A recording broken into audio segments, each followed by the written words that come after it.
Hello and welcome back to Mondo Musings. I'm your presenter, Ricardo McLean. Now, as the Jamaican outdoor track and field season gears up to really get going, it's about that time when most athletic fans and vloggers start doing their annual roll call. And as usual, one of the names lubricating the lips of many is Kevona Davis, the former Edwin Allen and University of Texas starlet whose times as a youth are the stuff of legend. Think 11:24 at just 15 years old in 2017 and 22:97 over 200 meters, which always profiled as her better event at the same age. Absolutely outstanding. Now, during the 2018 season, as a 16-year-old, she went even faster, establishing ISA Boys and Girls Athletics Championships records of 11:16 for the Class 2 100 meters and a mythical 22:72 to incinerate an iconic Anisha McLaughlin mark in the 200.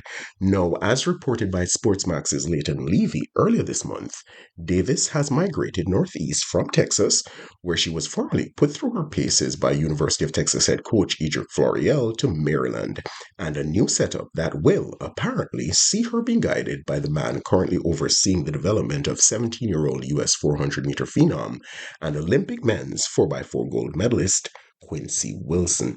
And of course, we wish her all the very best for the rest of the ongoing season and beyond as she tries to navigate the often tricky transition to the professional track and field ranks. But with boys and girls athletics championships also just around the corner, it got me wondering about the whereabouts of the rest of the fantastic foursome that fronted the Class 3 half-lap crop, of which she was a part in 2017. Back then, Davis's magnificent 23:07, which still stands as a record today, led home a field that featured fellow 15-year-old Joanne Reed, who produced an outstanding 23:39 for second, and the precocious 14-year-old peer of Gabrielle Matthews, third in 23:47, and former Class 3 100-meter record holder Sashika Steele, who wound up fourth despite running nearly a quarter of a second inside 24 seconds. Now, for context, the 23.42-second average time of these four young ladies was comfortably faster than the wind-aided 23:57 top four average produced by the 16 and 17-year-olds in Class 2, which featured the likes of future world and Olympic medalists Brittany Anderson, Kemba Nelson, and St. Lucia's Olympic champion, Julian Alfred. It also put them well ahead of the 23:51 1, 2, 3, 4 mean of the 18 and 19-year-olds in the Class 1 event, which was won by future Olympian, again, Ronisha McGregor.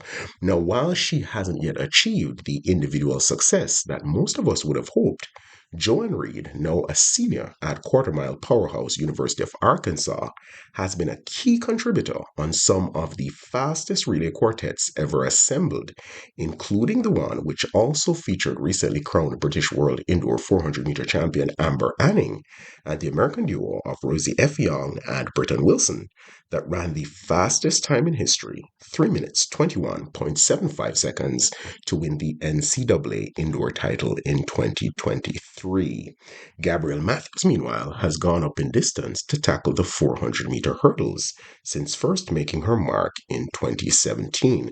Now, she went from Hydel to Queens, where she dabbled with the 400-meter hurdles before matriculating to the University of Mississippi Ole Miss, where she made the NCAA final in the 4 hurdles in 2024, placing 7th in 55.33 seconds, while also running a blistering third leg on the school's title-winning 4x1 team.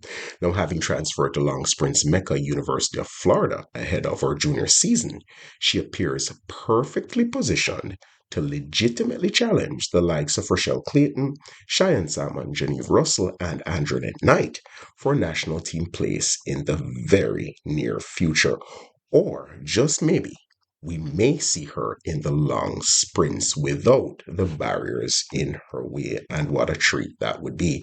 Still think that she could be an absolute menace doing the 2-4 double in the years to come.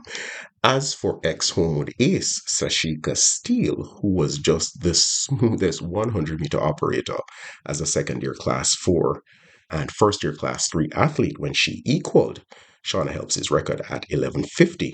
World Athletics lists no results for her since 2021, suggesting that at just 22, she may well have drifted away from the sport. And of course, we wish that she has found success in whatever she has decided to do in life. And I think this situation just illustrates the reality, which is understandably a bit hard to digest for some of us avid fans of Jamaican track and field, that many of the athletes who we see light up the champs stage from year to year are quite likely to follow paths into adulthood that lead them away from track and field. So let's really hope and pray that all of these youngsters, above and beyond everything else, go on to succeed in the game of life, which is ultimately the most important thing. By the way, which event are you most looking forward to at the upcoming Boys and Girls Championships? You can let me know in the comment section. As for me, I'm going class 3 and the 200 meters again, but on the boys' side this time, which serves up the tantalizing prospect of three youngsters aged 13 or 14 possibly breaching the 22-second barrier. Enjoy the festivities, my peeps. Until next time, Godspeed.